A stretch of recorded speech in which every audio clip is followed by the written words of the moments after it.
Hey, this is Sir Charles Carey. I want you to join me on Tuesdays at 7 p.m. for the Tru Mu Podcast. True Music. That's where we talk about all things. I'm a musician, singer-songwriter, producer, engineer. All things creative. Me and my co-host, Carl T. Smith, the smooth one, will be glad to hear you, glad to talk to you, answer your questions, and talk all things music. The Tru Mu Podcast, Tuesdays at 7 p.m. Eastern Standard. Be part of the energy. I can see that thing that makes men stop, standing still, all in denial, suffer loss of will.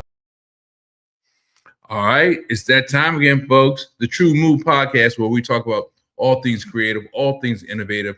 Yes, we talk about music, but what I learned is that there's creativity in all aspects of life. And if you are or are not careful, you might learn something. Carl T. Smith, what's going on, sir? What's up? It's all good. And Good. same old SOS, right? So what's up with that shirt, man? I've never seen that shirt before. This is me. That's from really? Which album is that from? This is me. Do I have one?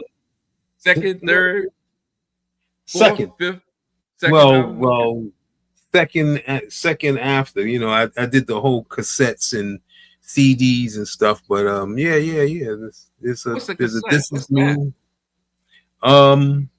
That's one of them things that you used to. I can't even say it with a straight face. I know, right? I tell you, man. Those were that's a good song to redo. Those were the days, my friend. I thought Yes, they never end. end. Maybe do it with a twist. Update the instruments, put a little soul in it, some swag in it. There you go. But today, from what I understand, we're talking about gigging, man. We're talking about the performance, the whole shebang, everything that goes along with the gig. And I know we've both been fortunate enough recently to be out there performing, on a fairly frequent basis. And over the years, we've been doing this on and off and on and on and, recording and all this stuff. So I guess it's something that we know a little bit about, so why not talk about it? Maybe a little bit. Yeah, right. So here's the craziest question, because I'm gonna answer it too, but I want to ask you first. What do you like about gigging, man? What do you like about performing?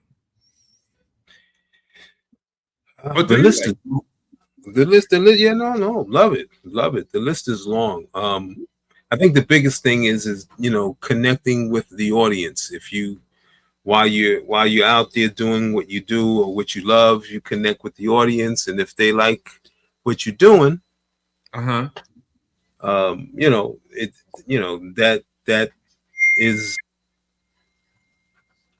is the highlight of the whole thing, being performing live and all that other stuff like that.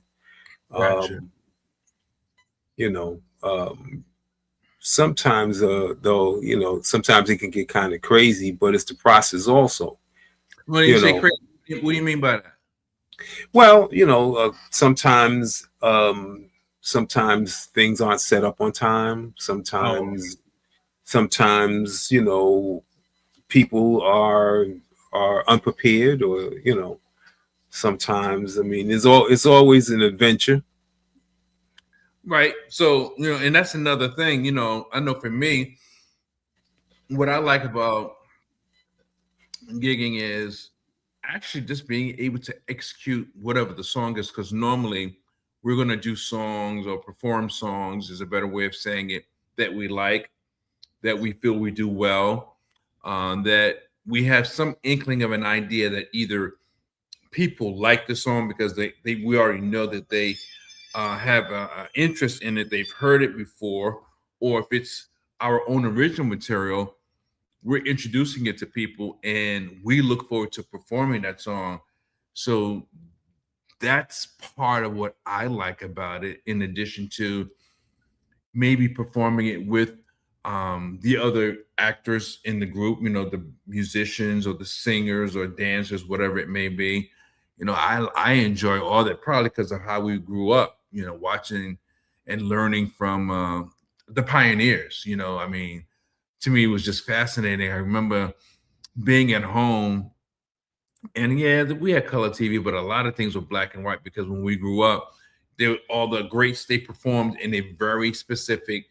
It was like a formula, you think about the standards and the show tunes, and you had the dancers here and the singers and then the musicians and the background singers, and it was like so polished. It was like fascinating. It was like almost like a magic show.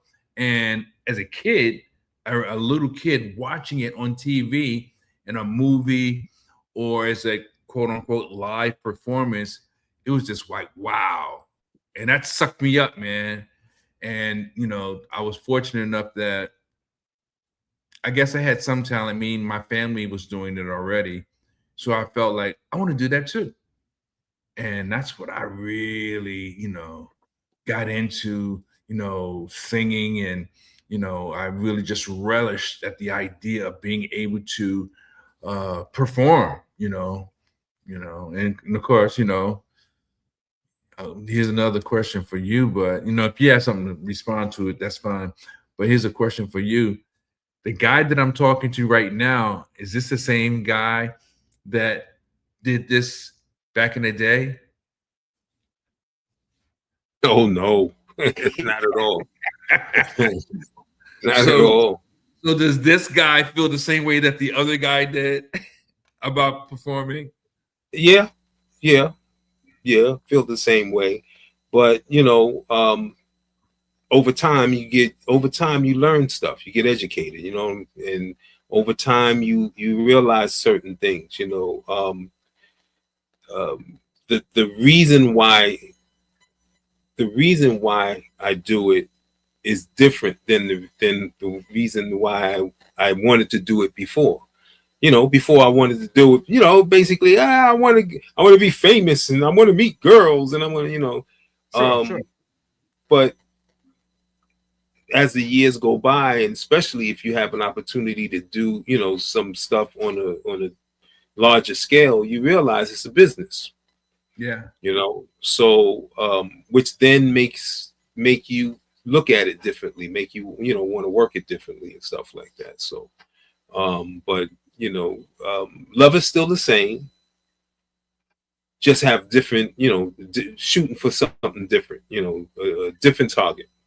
Is it me, or is it like a relationship with music? Like it's like an actual personal relationship, being involved with music all these years, Well, I well, I've been mixing and doing all, getting some stuff for the new album. And on the album, this album, I have a song called D Melody. I'm in love with D Melody. Okay. That's the song. I'm in love with D Melody. And most people will probably think that it's about some woman or some, somebody. But I'm in love with the melody. Sure. I'm in love with music. You know what I'm saying? That's what it really is. It's a relationship. So it's a relationship. Have you ever cheated on the melody? Oh, if that, listen, you still cheating on D Melody. Absolutely, guilty as charged. Yeah, I have. And for those of you that are just joining us, we're talking about gigging. We're both musicians, singers, songwriters, producers, event planners, event coordinators. We've done the gamut. Only thing I have not done that Carl does, he is a stage manager as well as an engineer. Well, I guess I do a little bit, but I'm still not as good or as in depth as he is. And we're talking about gigging and cheating on music as if music is a relationship, a person. When you've been doing it as long as we have, and for those maybe that are younger, you might feel the same way. I asked Carl, has he ever cheated? And he said, yeah, because you cheating too. And he's right.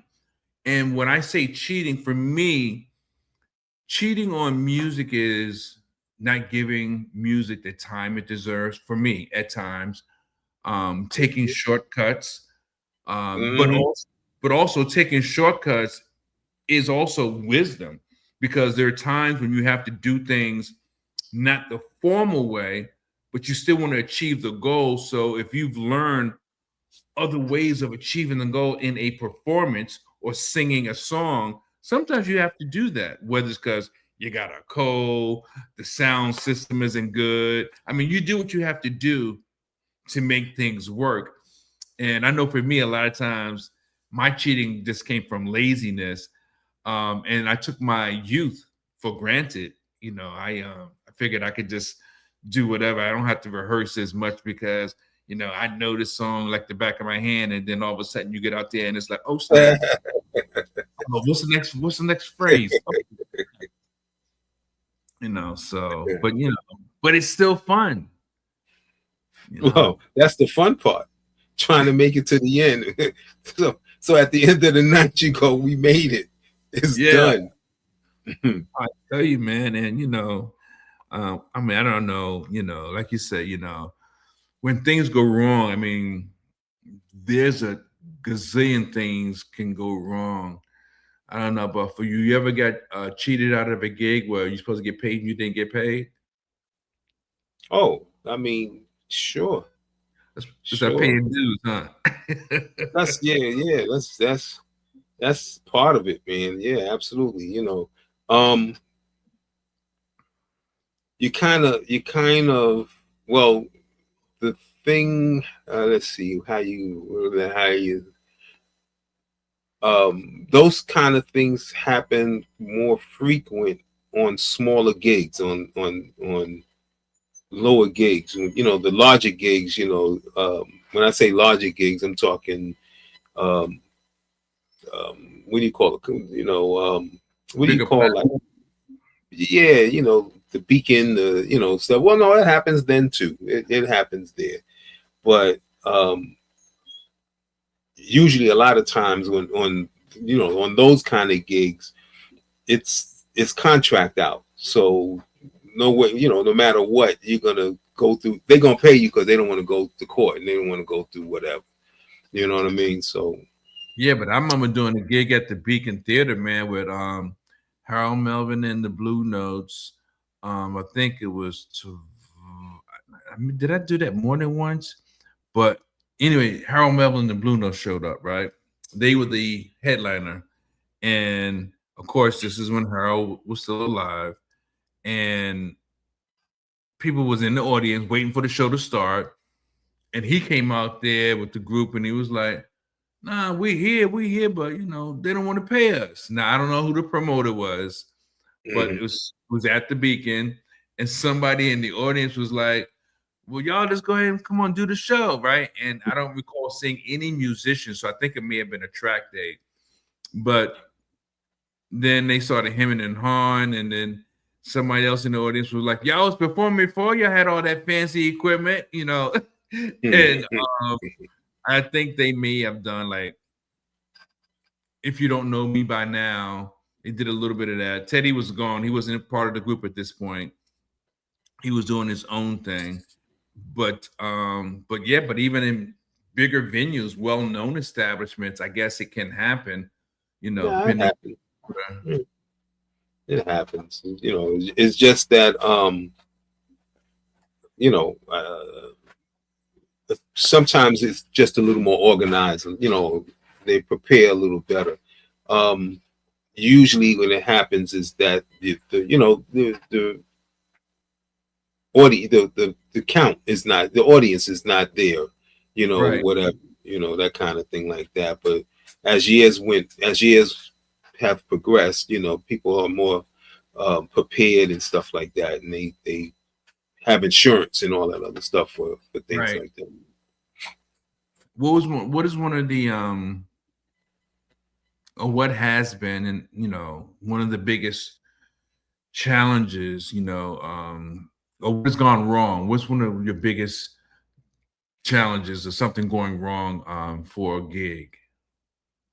For a gig, as far as You have a performer, show, you have a show, and something goes wrong. What was like the one of the worst things, or stories, whatever?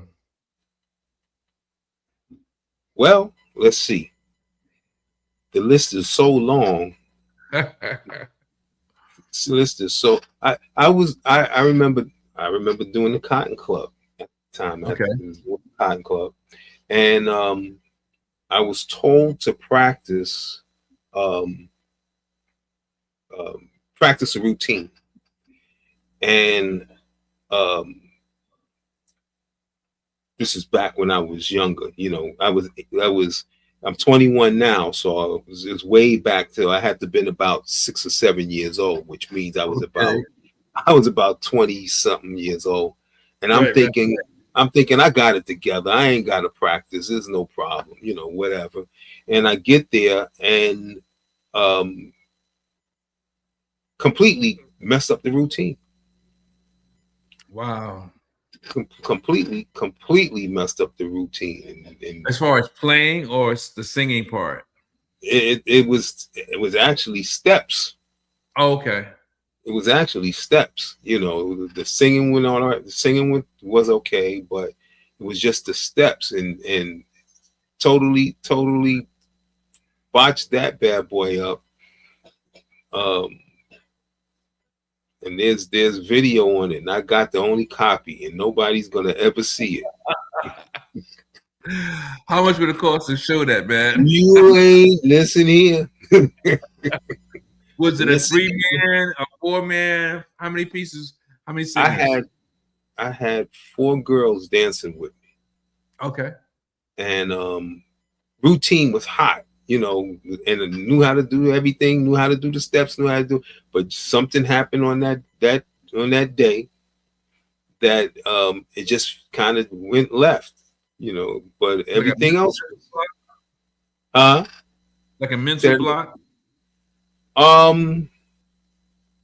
It had to been some kind of mental block or something. You know, something didn't go through, but it was, you know, one of those kind of things that went wrong. And I go, I'll never want to do that again. I think, of course, you got to redeem yourself, man. You gotta do that over with. You can make up for that, man. Neutralize it, man. Now ain't no neutralizing it. It's just, you know.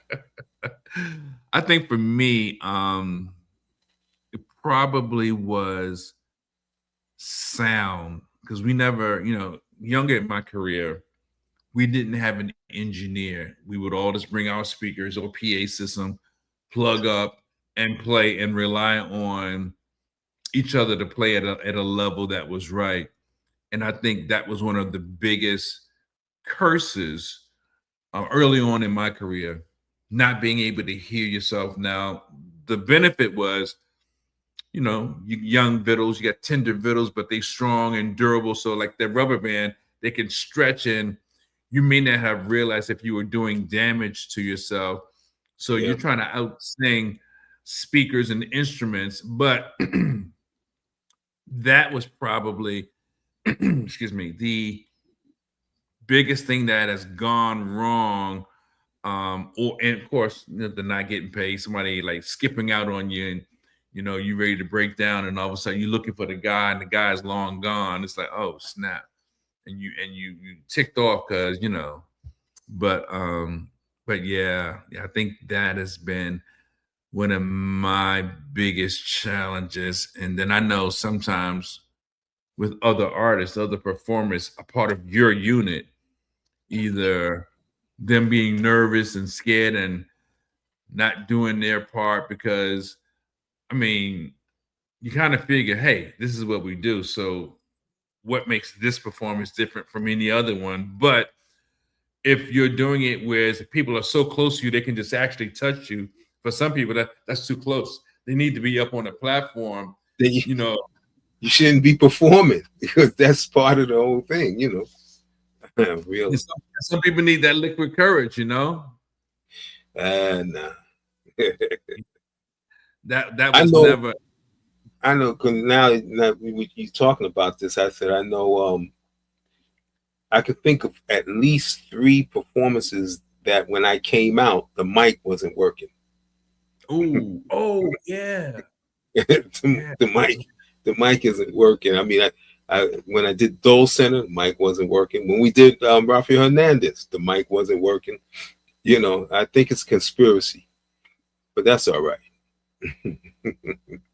I tell you, man. So how do you, not just showing up for the show, how do you prepare for a gig? What is preparation for a show, a gig? What does that look like for you? Well, doing what? Performing or doing sound or the show is tomorrow. The show is tomorrow, and the show is. Let's say the show is Saturday, and obviously today is Tuesday. Between now and Saturday, like, what's your routine? What do you do? Well, it depends on what I'm doing. If I'm performing, I'm getting all of the stuff together, the instruments, the music together if it's a track, or rehearse with the band, or hopefully the band knows what they're doing.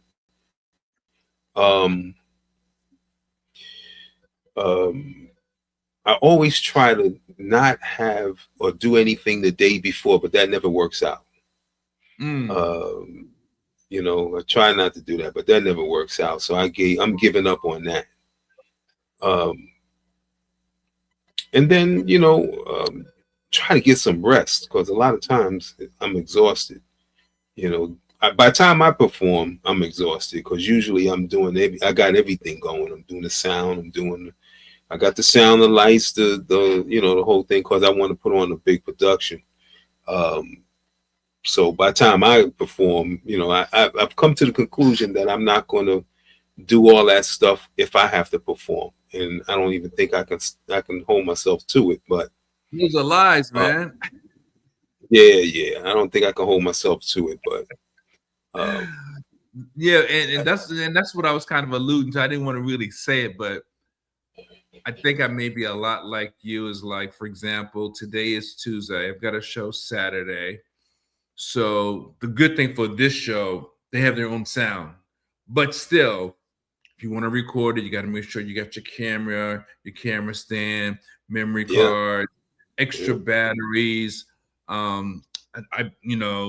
Their sound system is pretty decent, but I have a wireless mic system, because the last time I went there, I didn't know it, but they gave me a wired mic, and I like a wireless mic. So I have a system that can plug into their system and allow me to be wired. Now, I don't know if they're going to let me use it, but I'm going to have it just in case. My clothes, what I'm going to wear. If I should change my mind, at least 2 sets of clothes, or something that can work with the same top or the same bottom, and then to have it like cleaned and prepared, and the suitcase is ready. I have everything laid out days ahead of time, because I don't want to think 24, 48 hours. I don't want to think about none of it. I just want to go out and do the show, man. And it doesn't always seem to work that way, but that's part of how I prepare. But I don't rest. You spoke about rest. I don't usually rest well, because he's frozen too. No, you were frozen for a moment. Yeah, but you're good now. I don't know what's happening. I didn't touch anything. I was gonna say the name of your device, but I didn't want to. Good now. Yeah, I didn't touch anything. All of a sudden. But yeah, man. Rest. I know I need it, but I never seem to be able to get it. I can't relax enough to get rest before a show. Yeah, nah. I know you talk about clothes. I had a gig. I had clothes laid out a whole week. I had about 5 outfits a whole week, and I go and I'm doing the gig and stuff, and again I'm doing all this other stuff. I'm bringing in sound and doing the whole 9 yards and stuff. And I go to the dressing room to get dressed, and there's no clothes. I left the clothes home. Yeah, don't you just love that? I left the clothes home. Had everything else but the clothes. Left them home, man. I tell you, it's amazing, and that's why I tell people don't do it if you don't love it, because there's so much that goes into it, and if you love it, you're excited about it, and it's fun, and all these things wrapped all up into one experience is like, for some people, I'm sure it's exhausting, and it's exhausting for me too, but I'm just a slave to it. I don't know what to say. I can't get enough. Hard-headed. I keep telling people I'm too dumb to quit. This is my last gig. I ain't doing this no more. When's the next one? Next week? Okay. That's me. That's me. That's so, all the time. So let me ask you this, like, in between the show's over, right? You may have another show a week later, a month later. Okay. What do you do in between gigs, man? Like, what's your day or your days like? What do you do in between performances? Well, I mean, it depends on most of the time. There's always something that I have to do, whether it's tweak equipment. I'm always recording. I'm always working on some type of recording or especially back then, I had the label going, so I was always like recording and had some small studio thing going on and had people come in and record and stuff, which I got to release that stuff again. But it's always, right, always trying to finish something. That's my whole thing, trying to finish things. I mean, well, you've done a lot, so it's not that you're trying to. You have finished a lot of things, but in between, like, for instance, I know right now you're doing some gigs by yourself, and you're doing some gigs with Leon and the Peoples. So in between a gig from one city to the next city with Leon and the Peoples, you go back to your personal endeavors, for under the Carl T. Smith brand. So, like, are you still recording with, for yourself? Still recording, still working on some stuff, still mixing, taking some equipment for some sound gigs that's coming up. Okay.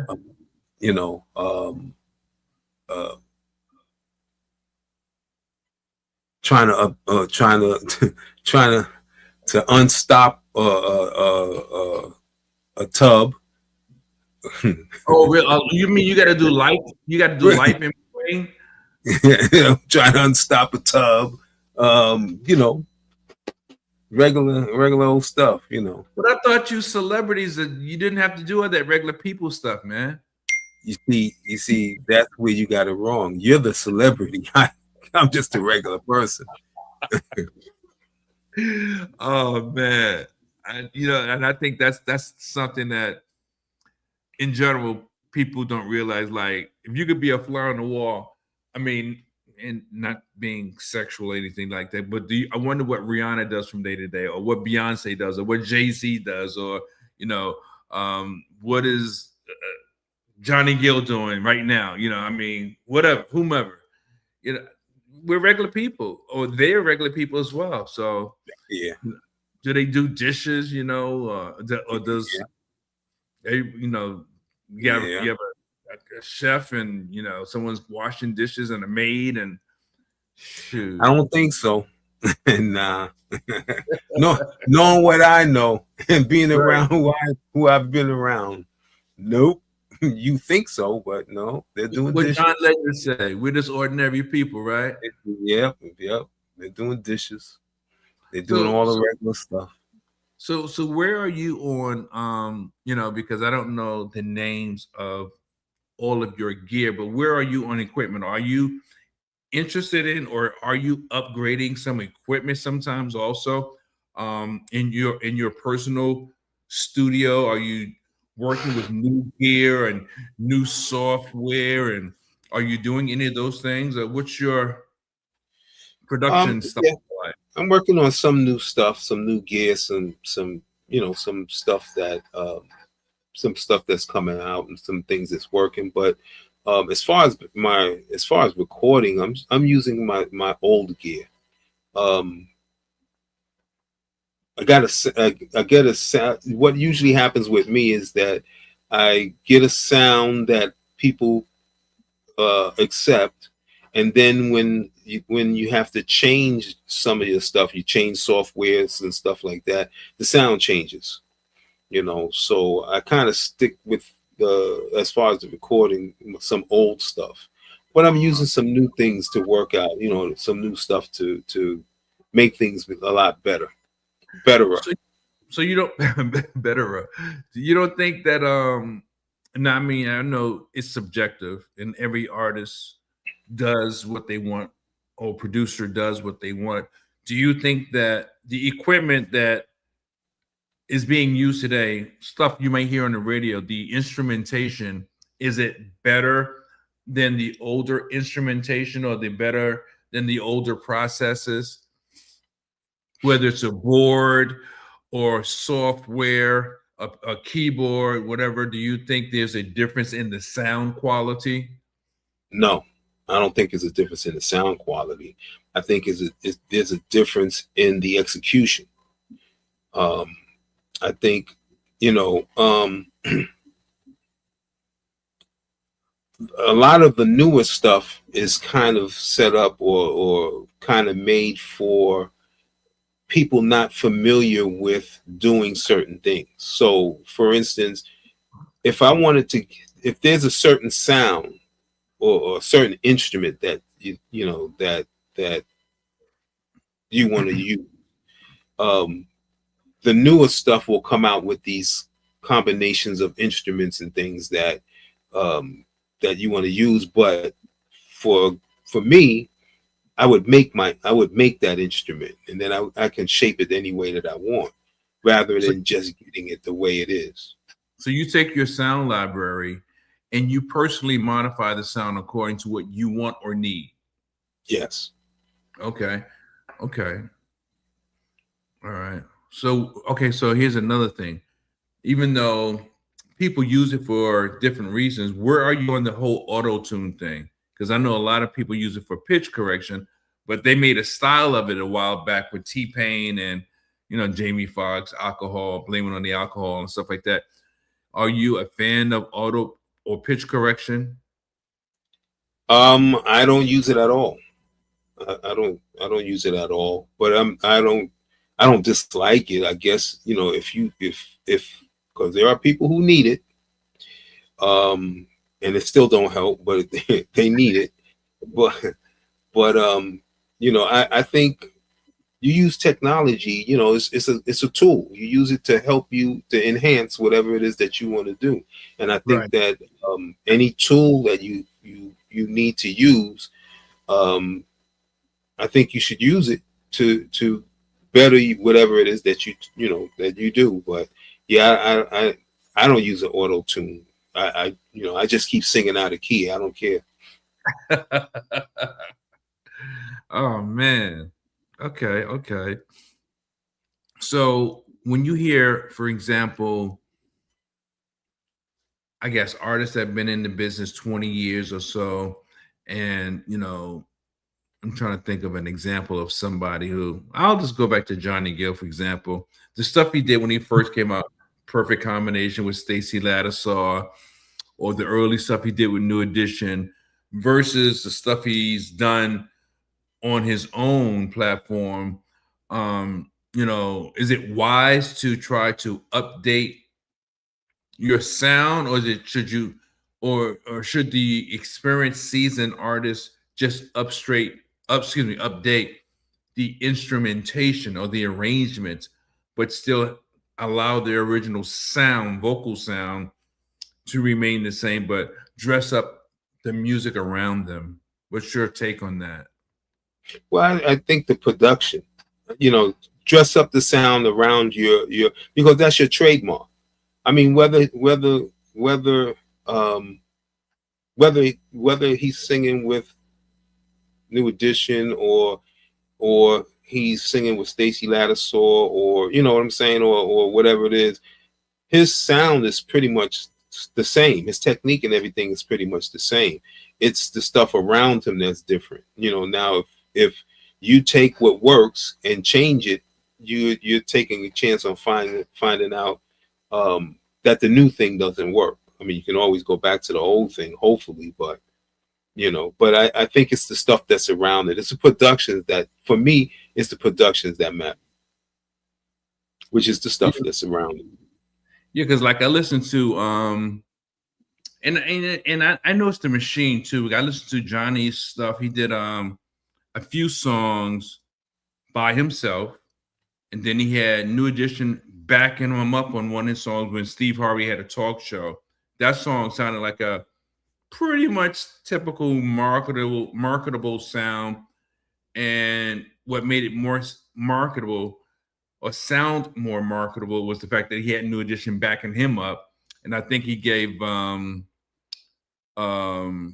Ricky Bell. Ralph.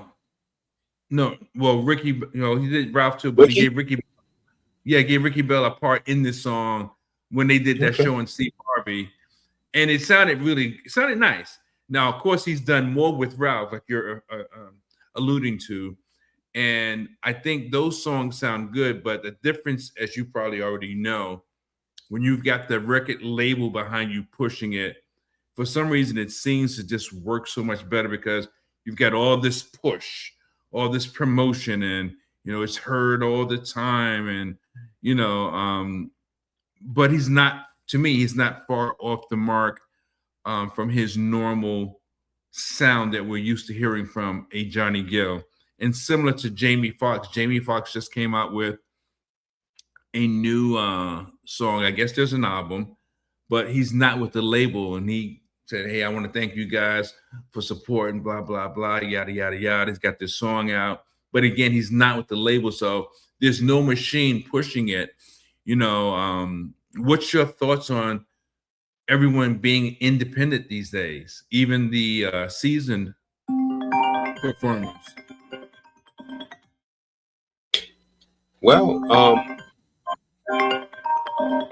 I think right now, independence is the way to go right now. I mean, you know, like you said, even the seasoned artist is becoming independent. First of all, you work so hard to achieve, you know, whatever it is, and most people want to you know, get more rewards, more money. Right. You know what I mean? So, you know, it's that kind of thing. Also, I think a lot of times when the artist sign a deal, they didn't understand what the deal was. Later on, they're saying, you know, they're being robbed and all this other stuff like that, but you just didn't understand what the deal was.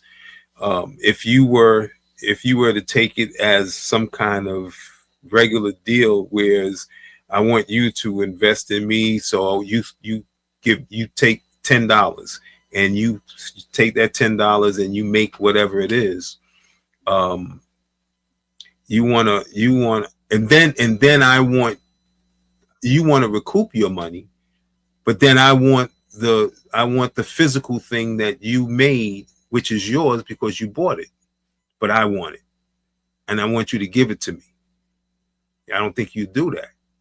You know what I'm saying? So I don't think that they understand what, you know, they understood or still understand the difference with the deal. That's why if you go independent, you own your stuff. You own your masters. You own your stuff.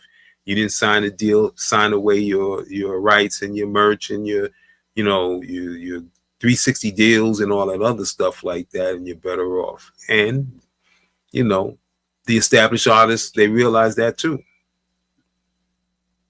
You know, I tell you, I know for myself, you know, kind of backtracking, you know, in between gigs, I think it's important that artists don't get lazy, don't get comfortable. I'll say don't get comfortable. That's probably a better word, because we all have a right to take a break. If you just did a big show, or you've done a show that required a lot from you. But for me, I know I've gotten comfortable, but my comfort has turned into laziness at times. You got to keep the machine moving, as they say. When you don't have the momentum, it's hard to regain the momentum. So you've got to keep the momentum so that, keep things working. You keep people asking about you. You keep the opportunities open for you. Like if I had not, for example, went to this particular establishment and tried to get a gig for the band, it would have never happened. But once it went well, and the first one was like sold out, I was like, oh wow, that made it easy for them to have us come back. And when we came back, we didn't have a problem either. And now yet the third time we're going back again, but now we got to push. We got to push because we may have gotten a little comfortable, but we got to push because the momentum is not the same, but we're in the same spot. So what do you think? Like how often not should you perform, but how often or how easy is it for you to get played? Meaning that how quickly do people get tired of you? Well, I think about you.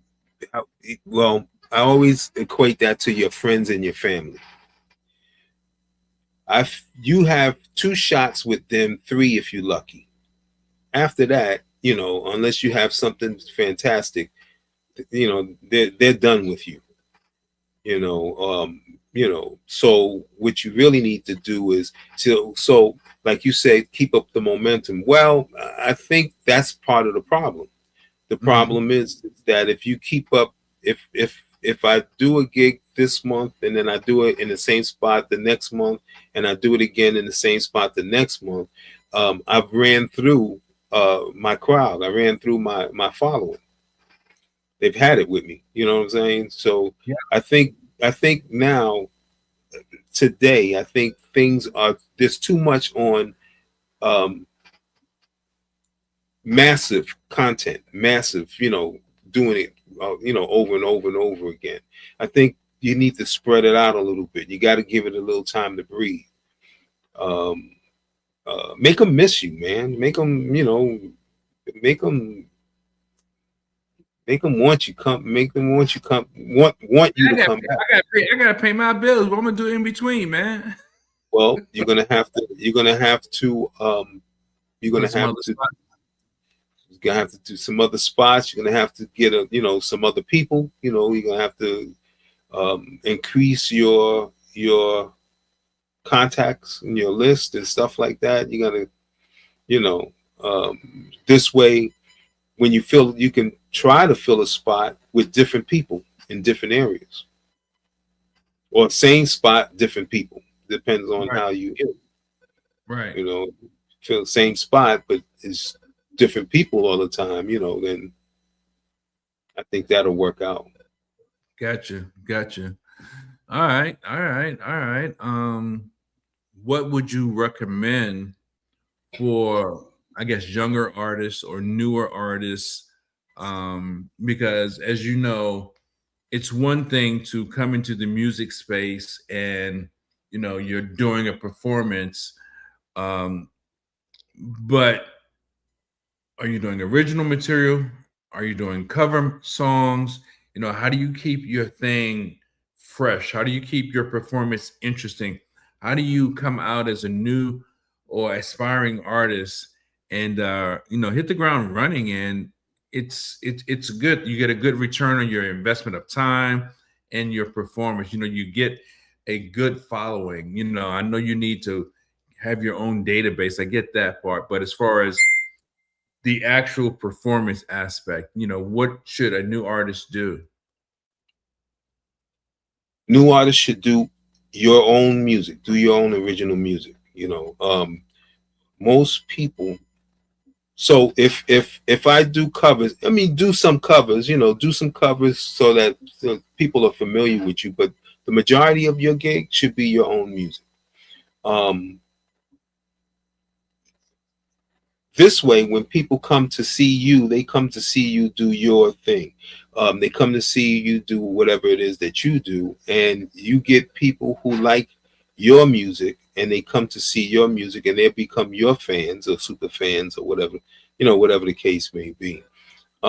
If you're doing covers, which I know a lot of people are. I know an enormous amount of people who do covers, but when I go home, then I just find the record and play the record, or find the original group. So, what I would really want them to do is listen to my stuff.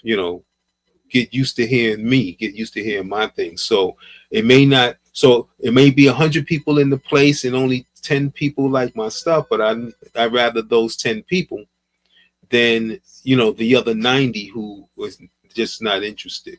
I need to get more people like those 10. And then you have a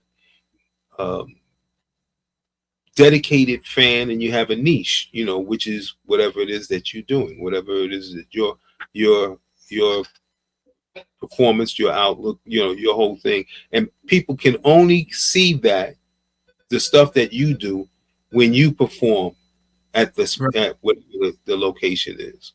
Whereas if you do a bunch of covers, the next week another band is doing those covers. Yeah, in most cases, you're right. Yeah. I used to do, well, I probably will do it again, but I used to handle some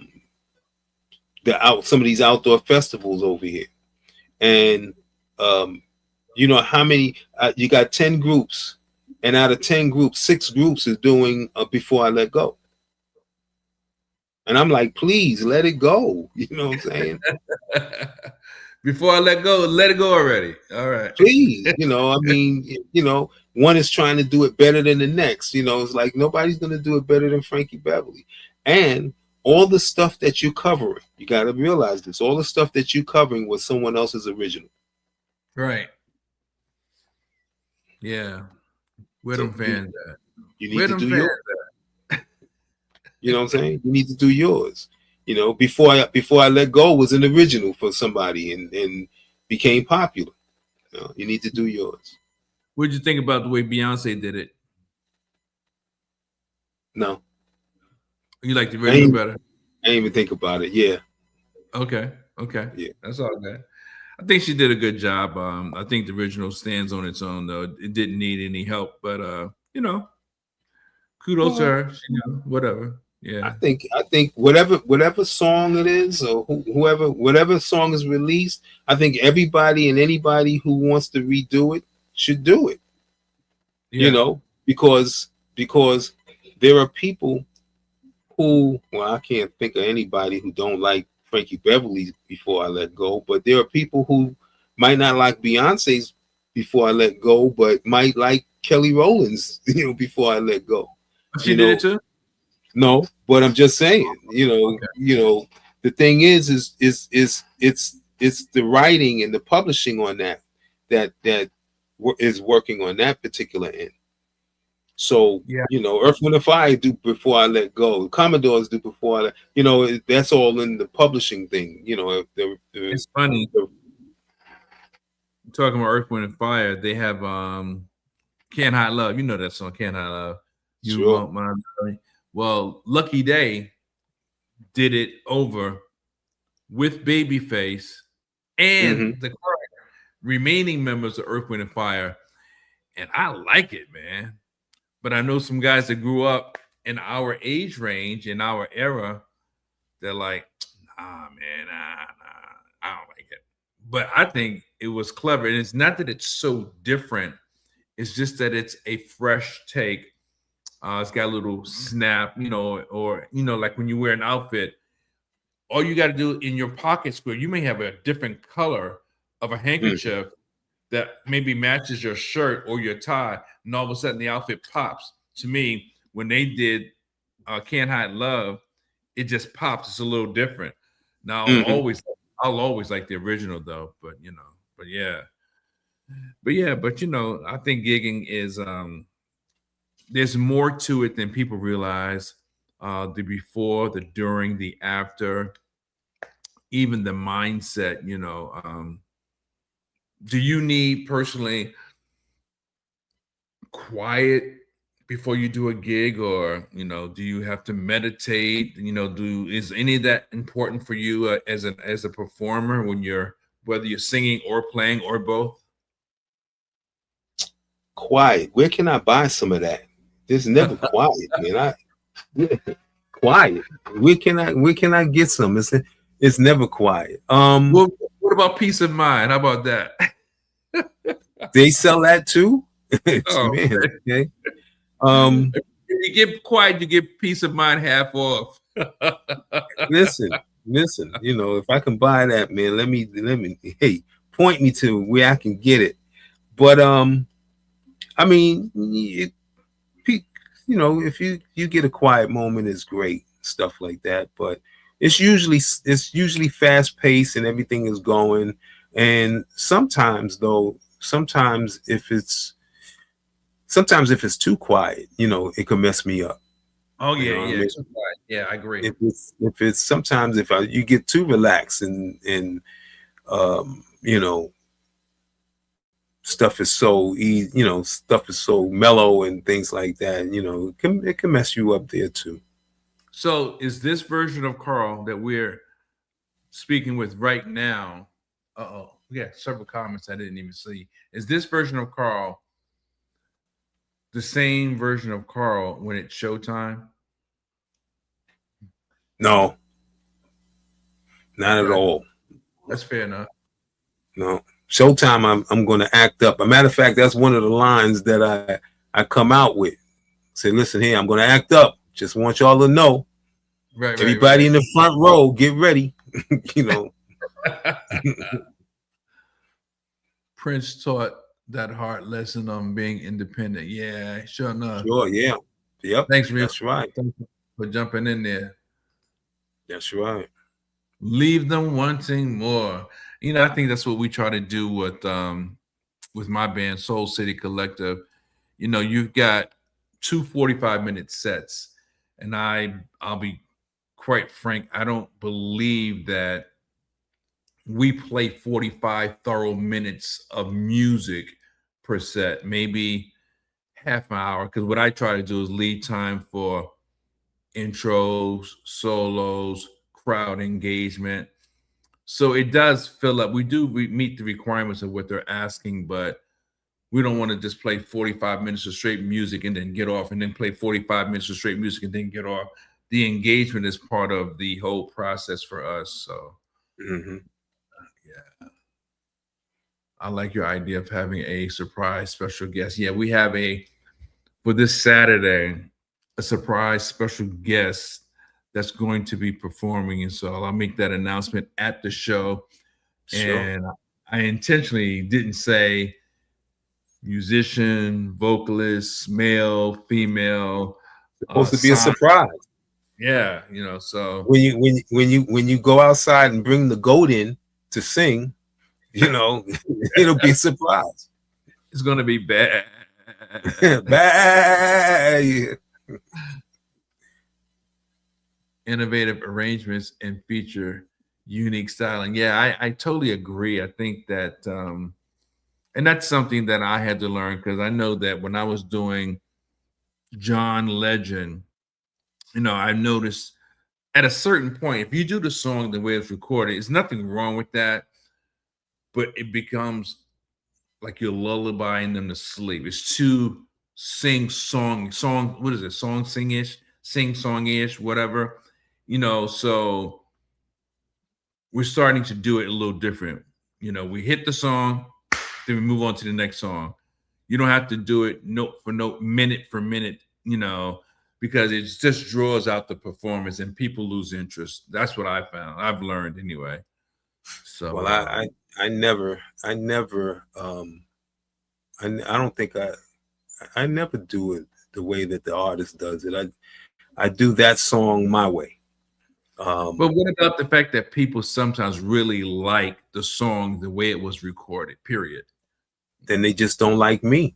That's it. You know, like I said, I need, out of the 100 people, I need the 10 people, you know, Right. that comes to see me, because those 10 people will come to the next one.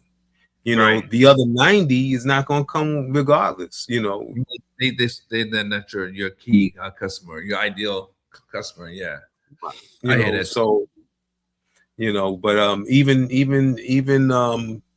when I did tracks and stuff, I would make my own track. I wouldn't even get tracks or you know, find tracks or whatever. I'd make my own the way that I want to do it. And then I like a lot of big chords and you know, full chords and stuff, and the full production kind of thing. And the intro is different and definitely a different key, you know, Right. because if it's out of range, then I definitely, you know, want it in the key that I can do it in, that, you know, that I can, Sure. I can handle it, that I can do it better. So For sure. You ever do any inspirational type stuff? I've done some stuff. Yeah. Original? Both. Just cover. Okay. Both. Okay. You know, yeah, both. Okay. Yeah, man. Well, folks, if you just joined, Carl T. Smith and I, we were talking about gigging, performing, you know, the beginning of a gig, in between a gig, the mindset that you have when you've done a performance, anything that's gone wrong, you know, why you like performing, almost all things about performing, again, because this is something we've both done for quite some time. And, you know, we don't know the other way of going about doing, well, I guess we do know other things, but we're kind of like sucked into the machine, to be honest with you. Too dumb to quit. I told you that earlier. Yeah. You know, I know, you know, when I asked you a few moments ago, I says, is this the same Carl as Showtime? My sweetheart has told me that on a Showtime, I'm funny. I act sometime or something. I missed the show. I've tried to explain to her, it's a different mindset. It's nothing. I'm a different guy per se, but I'm in a zone where I'm thinking about the show, the people, the band, and you know how much time we're working on. I'm thinking about all these other things. I'm not thinking about the personal Charles. You know, I'm not in that space. I'm embodying Charles the performer, you know, and looking the part, you know. But there are times when I can be my normal self, but there are a few moments here and there within the day of the performance or while at the performance. And hopefully she got that now. I don't know. But you know, because the last thing any artist needs is an emotional distraction that prevents them from giving their all to the audience. So yeah. So but it's all good. It's all good. Yeah. Well, with that being said, folks, you know, we always appreciate you guys being here with us and sharing the time with us. And as we get ready to, you know, get ready for the next one, remember, you got to be part of the energy. You know, we didn't show any of the banners today, but, you know, until next time, if I can figure this thing out, be part of the